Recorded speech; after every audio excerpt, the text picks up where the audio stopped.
Hello, our radio world. As you know, we have our off-air segment. So when we're not on live on Mondays, we go out into the world and we meet the people. And part of our arts and culture element is that we go to different plays throughout the Philadelphia area that are not just necessarily talking about queer-identified issues, but getting people to understand that, queers like to see theater too, right? You agree? Okay. So standing right here, we have some of the cast, producers, directors of the Messiah Complex that Z and I, who's here too. Say hi. Just so. We have the director. Go ahead and state your name. We have the lead who played Messiah. Thompson. We have the marketing director who read some lines today. And we have the honor of having the playwright here, which is awesome. Say hello. Yeah. And what's your name? Nia Witherspoon. Okay. So we're just going to ask you guys a few questions really, really quick because we know you guys had a long, long night. And that's it. Are you guys okay with that? Yep. Okay. Z, did you want to ask your question first? I know we talked about this. It's a Q&A. Why was I Thompson? By that name. Having it clear. So I spoke with Messiah because I think that there's a lot of kind of around this idea of Messiah or Savior, someone that's outside of you that's going to come and save you. And so Messiah is a virgin girl who has a lot of self-hate issues, decides to call herself Messiah as an ironic twist, and ends up actually living up to that name, learning that Savior is kind of inside of her. So it's kind of about those low downtrodden people finding that Savior within themselves. Love it. That's cool. I guess this is another question for Nia. What compelled you to construct this story? My life in the world, really, my family. I just the state of blackness, the silence of issues in the black community, the silence of issues of spirituality and kind of a post-structuralist theorized thinking, lots of silences. So I find myself in the middle of all of them.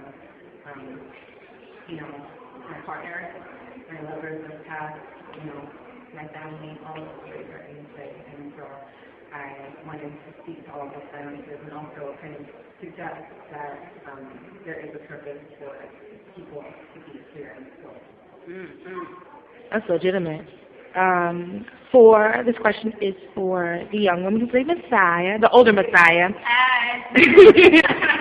What was the most inspiring attribute about your character? The most inspiring attribute about Messiah, her rawness and her honesty within herself. I believe even though she couldn't be honest with others around her, but she couldn't hide the truth from herself. And that comes across with herself, self-confidence.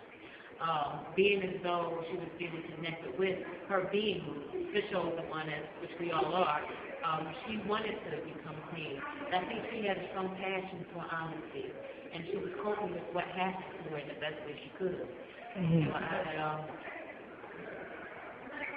I just applaud her. It was not easy, especially being born, and then being told how you love and who you are.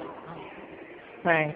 How you cope with that? Yeah, I like y'all. Y'all are smart. I love it. And this question is for LaNeshe, coming from a marketing director standpoint. What inspired you to bring this work to the Painted Bride? The Painted Bride in its history has always served underserved communities, bringing out art for people who have stories different from the mainstream. And so when she came in and she first had her artistic director and two larger chapters to do on the main stage of the normal season, she was like, definitely to the Bridal Salon. We like to give the playwrights a chance to hear their work, and this piece in particular definitely speaks to the community that the bride serves. Like, we are here for the non-mainstream people telling non-mainstream.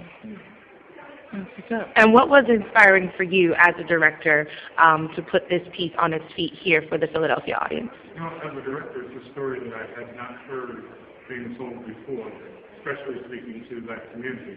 And it was told in such a way that I felt as though it could be beneficial to every audience, transgendered, regular, whatever, that was relevant to every audience, because each of us goes through the same struggle that Messiah goes through on a daily basis, or had gone through.